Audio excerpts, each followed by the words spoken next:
that mistake, we have to remove from our psyche about these people being leaders, because when you do that, you always have run into problems. And with regards to the economy, and then the president's comment that we should try to, we are built for tough times. I think that was really an insult to Nigerians.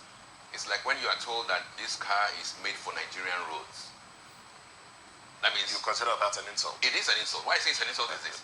When you say a car is built for Nigerian roads, that's an insult to Nigeria. Because the roads are bad, so a car built for Nigerian roads is built for bad roads.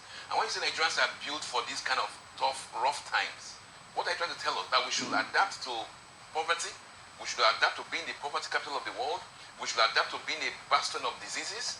So, I mean, the whole idea of putting him there is to try to see if there will be a way to lift the country from the quagmire we've been in for decades. And then coming to tell us that we are built for these tough times was to rub insult upon the injury which he's already inflicting. And I think that was very, very unconscionable of him. First, let's take a look at the health sector in Nigeria. A lot of health workers migrated to foreign countries last year, 2023. Now, the prices of drugs went ridiculously high. What do you think the government should do differently this year to make the health sector better? Well, I mean, you see, it's a complicated issue, because why are the doctors leaving the shores of the country? Poor services, poor salaries. I was once in the Federal Medical Center here in Lagos, and then I saw 3 consultants using one room. And then they are consulting with patients, and everybody's hearing what the other person is saying. And then you now wonder, these are consultants. I mean, so you can imagine what the house doctors and how they fare. So you have a system that rubbishes professionals. And you go and tell the Nigerians who have left the shores where the system works better to come back. Come back to what? Part of why they leave is that you see patients dying in your hands for what you know you can actually address. And you can't do it because there's no facilities. So the irony is that the government has not even begun to understand that there's a crisis in that area.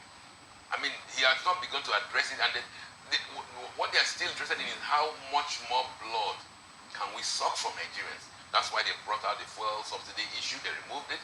That's why they are not even putting more money into security and police. And I'm sure that what will be happening this year is that if you are outspoken, if you insist on rights, if you talk about fundamental rights, the police will get at you. Because they have been empowered more with all these technical gadgets. You are forgetting the education, you're forgetting the healthcare sector. How will we move forward? The more doctors will leave, that is for sure. Nurses, all of them, they're going to leave. Now, it's even worse for us. Because the British, the Canadians, they're not coming for even the teachers, the truck drivers. They're coming for anybody who can do anything. And the government is not even bothered. To them, it's not an issue. And for the president to talk about going out and recruit to bring in investors, that was pedestrian. Who's going to come in? The ones who are here are leaving. And the ones who want to come will say, okay, Mr. This Glasgow, why did you leave? Because they talk to each other. And Glasgow will say, okay, I left, there was no power, there was insecurity. And you want somebody to come, you know who's going to come with all these trips Mr. President is doing? Criminals from Lebanon, from Dubai. Characters who come from countries where there's no accountability.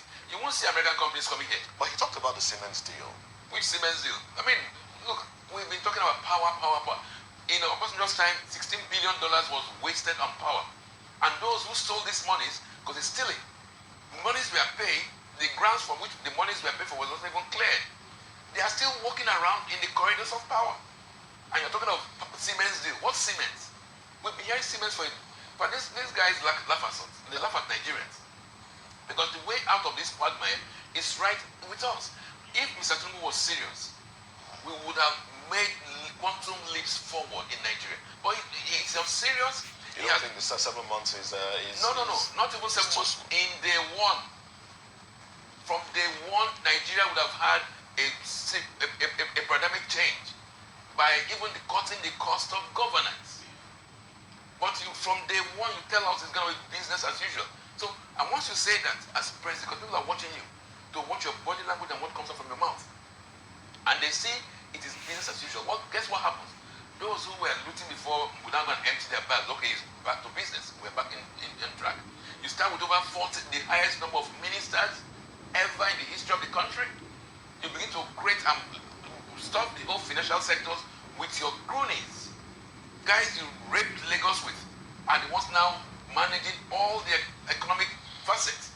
So people know that this guy is coming out for something else, not altruistic purposes. So nothing's going to get well. You ask for the health sector. What of education? What of transportation? The system is collapsed. All right.